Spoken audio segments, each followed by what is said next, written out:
Students, जिन candidate को SSC CHSL 2025 में selection मिला है उनके लिए कॉन्ग्रेचुलेशन। और मैंने कहा था कि एवरेज में 298 से 300 के आसपास कट ऑफ जाएगी, और जिनके 298 से 300 के आसपास नंबर थे उनको पोस्ट मिल गई है, मतलब उनको सिलेक्शन मिल गया है।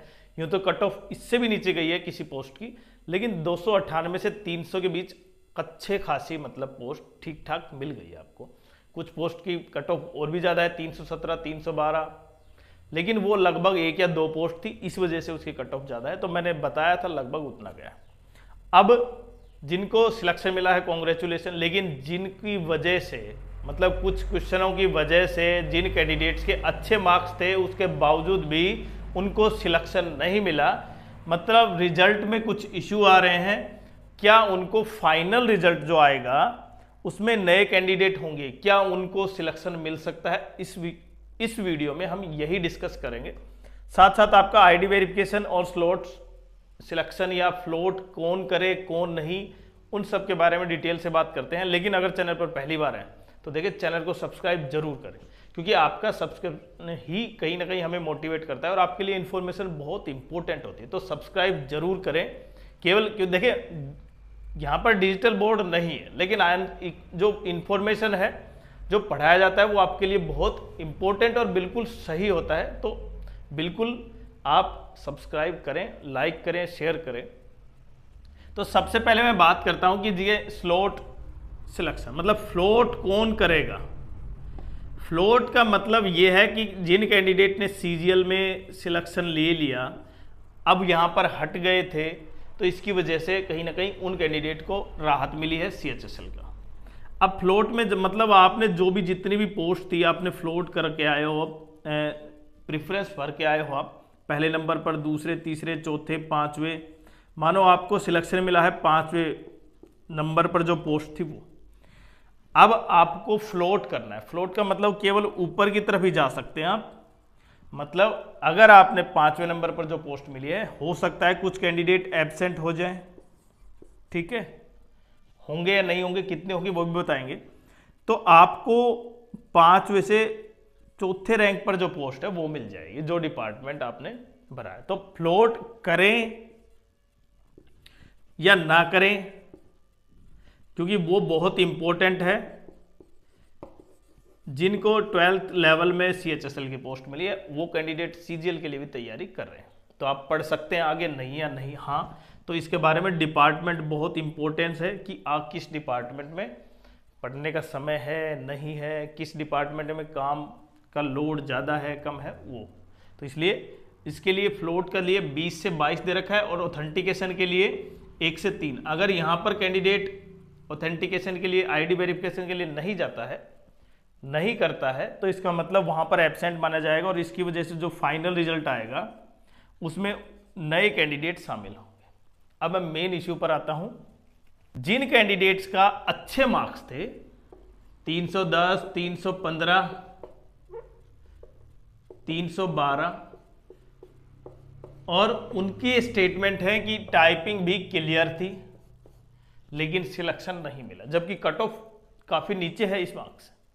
इसका कारण क्या है? देखिए, एक तो था टेंटेटिव आंसर की, एक होती है फाइनल आंसर की, और इनमें डिफरेंस पाता है। अगर जितना ज्यादा डिफरेंस होगा तो कैंडिडेट चेंज होंगे, और यही हुआ है।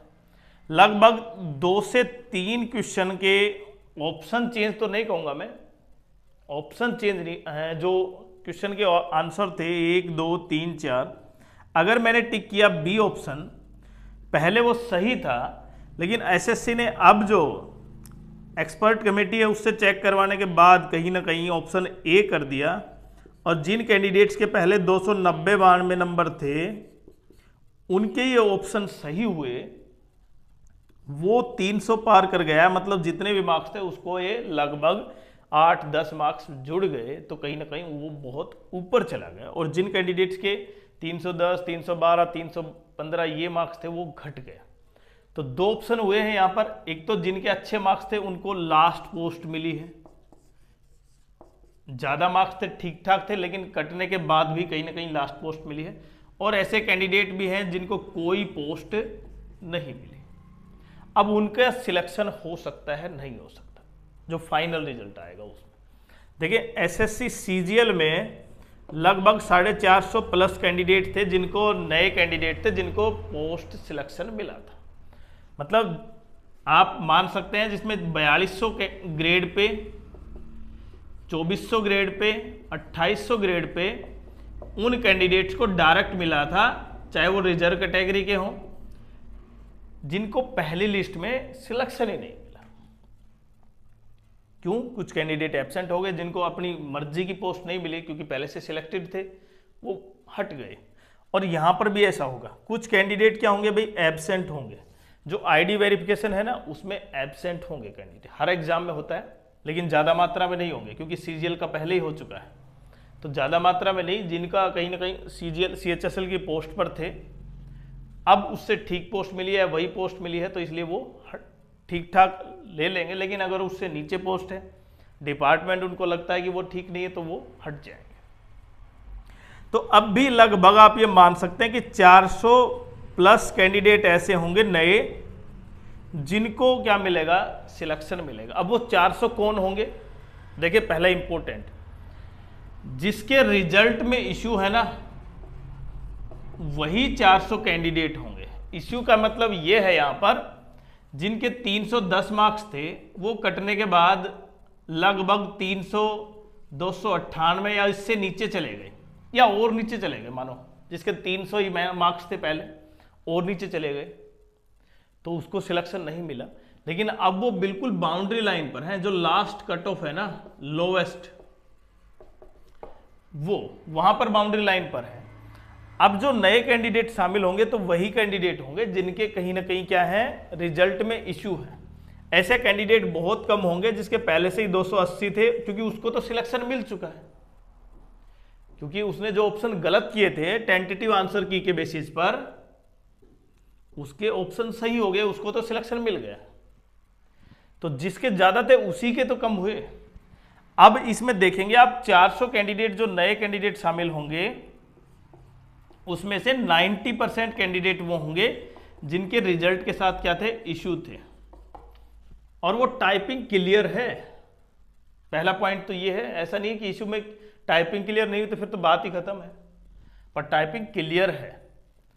तो आप ये मान सकते हैं कि जिन कैंडिडेट्स के अच्छे मार्क्स थे, पहले तो वो कमेंट्स करें इतने मार्क्स थे, तो मैं आइडिया बिल्कुल आपको बता सकता हूं कि लगभग आपका सिलेक्शन हो जाएगा, किसमें, फाइनल में बिल्कुल हो जाएगा। ये बता सकता हूं मैं, लगभग आपका कितने मार्क्स है, कितने मार्क्स आपके कटे हैं, कितने आपको चाहिए, और क्या फाइनल लिस्ट में इतने कैंडिडेट आ सकते हैं। और अब मेन पॉइंट है, फ्लोट किन कैंडिडेट्स को करना चाहिए। देखिए जिस भी कैंडिडेट्स को मैंने बताया ना, 5वां रैंक मिला है, 5वीं पोस्ट मिली है, चौथी पोस्ट मिली है, तीसरी पोस्ट मिली है, फ्लोट में आप ऊपर जा सकते हैं। हो सकता है किसी कैंडिडेट को ग्रेड पे भी अपग्रेड हो जाए, उसका भी अपग्रेड हो सकता है, क्योंकि अगर वहां से एक एब्सेंट हुए ना कैंडिडेट, एब्सेंट तो होंगे, हर एग्जाम में होंगे, क्योंकि अगर एब्सेंट हुए तो आपको क्या मिल जाएगा, अपग्रेड मिल जाएगा। और कुछ कैंडिडेट ऐसे होंगे जिसको ग्रेड पे में अपग्रेड मिलेगा। तो लगभग इश्यू से संबंधित, और जो फाइनल, कहीं ना कहीं कुछ कैंडिडेट होंगे रिजल्ट में इश्यू किस वजह है, तो वो किससे पता चल पाएगा हमें, फाइनल स्कोर कार्ड से। मतलब फाइनल आंसर की फाइनल स्कोर कार्ड तब आउट होगा।